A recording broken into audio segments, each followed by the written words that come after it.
Like what we do? Consider supporting the channel by becoming a Patreon member. The link is in the description below. And as always, please enjoy the story. Getting back on the road did nothing to help the sour mood between them. Sitting in almost complete silence, Ross could only hope Becca's mood would improve. Secretly glancing at Becca's transforming body, Ross really couldn't believe what was happening to her.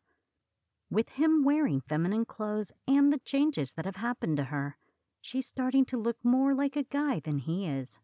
So, Ross stutters nervously, awkwardly pulling down his short skirt to hide his legs. How are you feeling, Becca? Watching the road, Becca grits her teeth in reaction to his question. How am I feeling? She grunts in frustration. How do you think I'm feeling? Overnight, I've gone from certified cutie to some halfway between femboy. Ross shifts uncomfortably in his car seat. It's not just his itching bra that has him twitching. It's the fact Becca just seems bigger. It has him worried. Meekly turning away to look out the window, Ross sighs. Sorry. Yeah, I guess not so great. Another silent moment passes before Becca says another word. We aren't going to stop at the next overnight motel, Becca says with an irritable tone. We are going to drive all the way through. I think it's best you get some sleep. Not sure if she's being serious, Ross looks at her expression to see the stern look on her face. She's being serious. Sure, Ross replies humbly, if you think that's for the best. Ross then turns away and makes himself comfortable, not caring at all who sees. He sits with his legs wide open. He smiles at the gentle breeze wafting up his short skirt. Closing his eyes, he focuses on the sound of the car as it drives down the highway and empties his thoughts.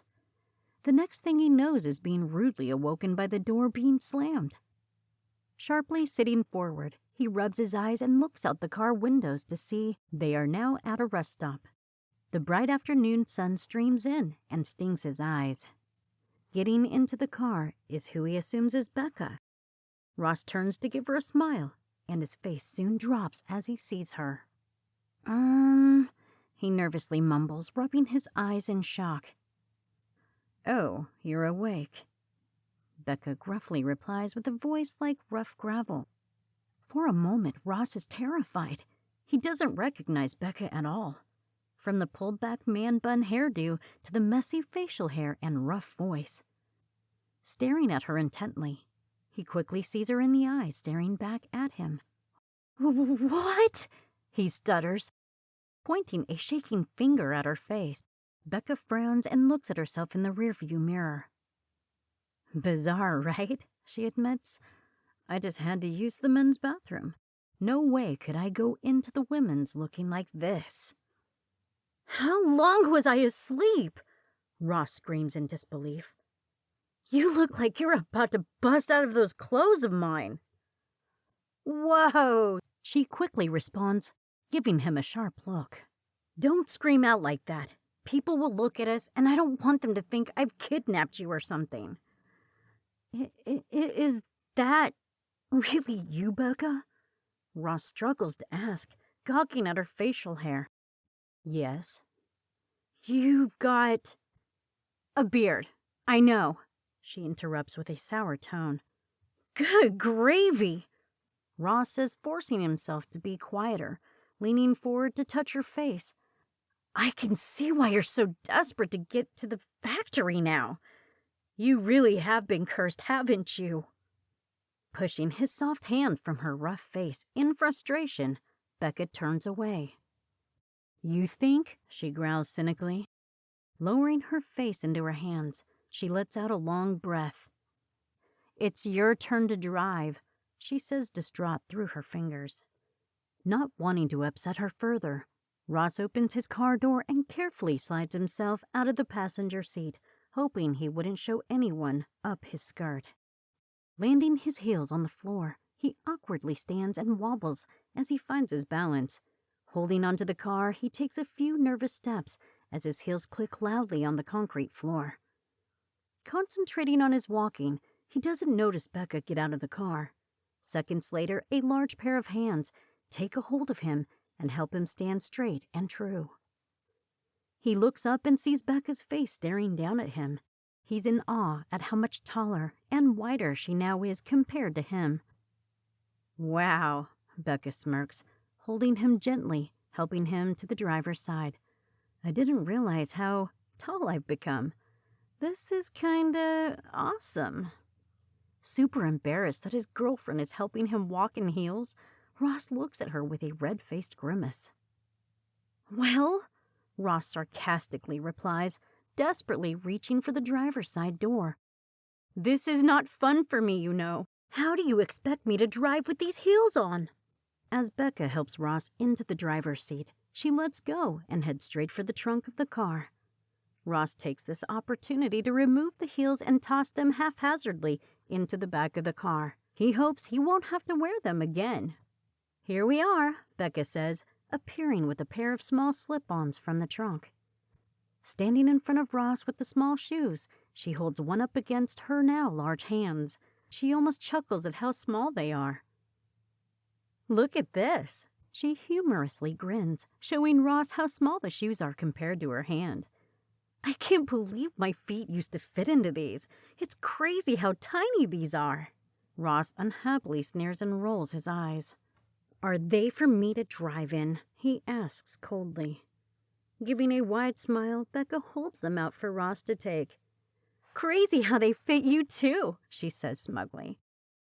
"Good thing you really fit into my old stuff, otherwise you'd be driving bare feet." Gritting his teeth as he slides the flats onto his feet, Ross turns in the seat and faces the car steering wheel. He quickly notices how far away the pedals are from him. He can't reach them at all, with how far Becca had the driver's seat back. Stretching tiptoes, Ross struggles in his attempts to touch the gas pedal. He's left annoyed by it. "That's funny," Becca teasingly laughs, allowing her large frame to squeeze into the passenger seat. Rolling back her chair into a more comfortable setting, Becca grins at Ross. "It's like you're really the girl now." Ross scowls in her direction. "Sorry, I'm just saying."